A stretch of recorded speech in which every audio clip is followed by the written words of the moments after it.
প্রথমে বেগুন ভাজি নিয়ে নিলাম। বেগুন ভাজি আমার অনেক পছন্দ, এটা আমি সবসময় খাই। বেগুন তরকারিতে তেমন ভালো লাগে না, কিন্তু ভাজিটা আমার অনেক ভালো লাগে। এটা আমি ভাজি করে এটার সাথে একটু পেঁয়াজ মরিচ অ্যাড করে দিলে আরও বেশি মজা লাগে। এরপর নিয়ে নিলাম হচ্ছে আমি পালং শাক। এটা আমাদের জমিতে চাষ করা, এটা আমার আব্বু চাষ করছে। এটা খাইতে খুবই মজা ছিল।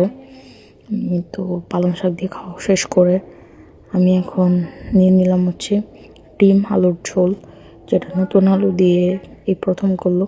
এটা খুবই মজা হয়েছিল তরকারিটা। শীতের দিনে এরকম নতুন আলু দিয়ে যে কোনো জিনিসই অনেক ভালো লাগে। তো আজকে আম্মু ডিম দিয়ে এটা ঝোল করছিল, ওটা অনেক মজা ছিল। এই তো ছিল আজকে দুপুরের লাঞ্চ, সব মিলে আলহামদুলিল্লাহ।